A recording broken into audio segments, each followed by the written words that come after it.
A continuación, entendiendo por encima el concepto introductorio de qué es una molécula polar y qué no, vamos a hablar algunos detalles muy importantes de esto de enlaces polares. Ok, en este caso, recordemos que todo en ciencias e ingeniería se puede tratar desde una perspectiva cualitativa.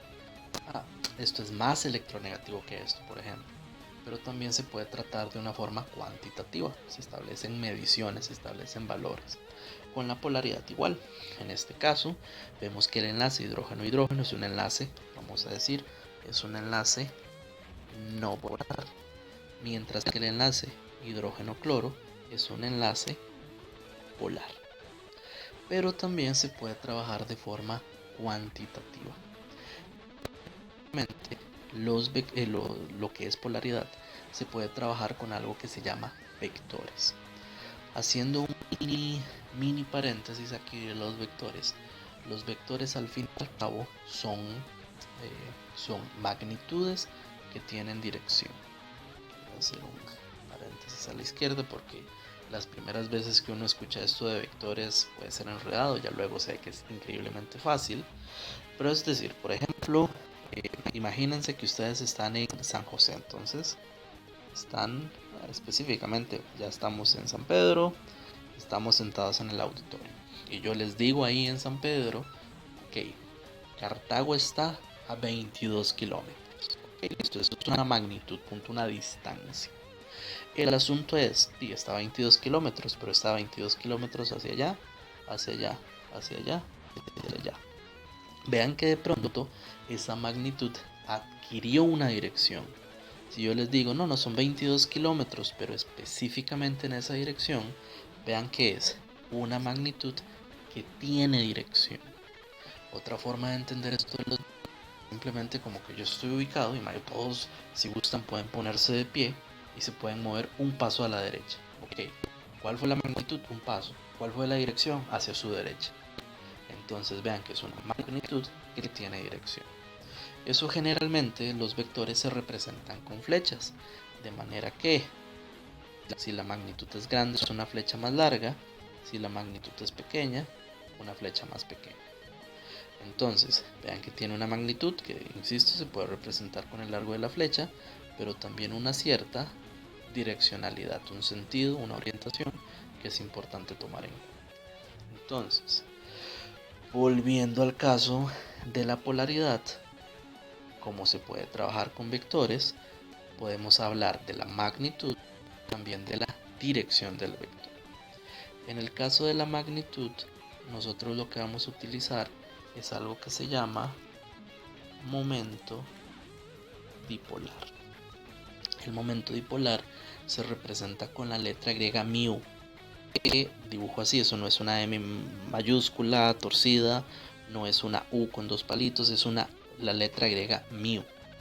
Entonces, en términos muy generales, nos vamos a decir que cuando se tiene una sustancia, un enlace no polar, el momento dipolar es igual, disculpen, el momento dipolar igual a cero. ¿Qué significa eso? Significa no polar, es decir, y es lo que quiero que quede muy claro, estas dos cosas son sinónimos. El enlace tal tiene un momento dipolar igual a cero. Eso, en palabras técnicas es no polar. La molécula tal sufre tal y tal cosa y tiene un momento dipolar igual a cero. ¿Qué significa? No polar. Punto. En el caso de las moléculas polares, vamos a decir que el momento dipolar es distinto de cero. Y ojo, aquí sí quiero hacer una aclaración importante. Vean que ahorita, en este tópico o momento introductorio, lo estamos viendo muy blanco y negro. Igual a cero o distinto de cero. La vida real no es blanco y negro, hay un montón de matices, grises, colores y demás. Y esto lo indico porque nosotros de forma introductoria todo lo vemos como momento dipolar igual a cero, distinto de cero. Pero ¿qué pasa si una molécula tiene un momento dipolar de 0,001 o de 0,1? Obviamente es distinto de cero, pero sigue siendo muy bajito. Por eso, insisto, para efectos ya prácticos reales, si el momento dipolar es muy pequeño, se sigue considerando no polar. ese muy pequeño es un poquito, no vamos a decir subjetivo, porque más adelante, tanto en este curso como en otros, por ejemplo química orgánica, se va a profundizar mucho en esto de la polaridad.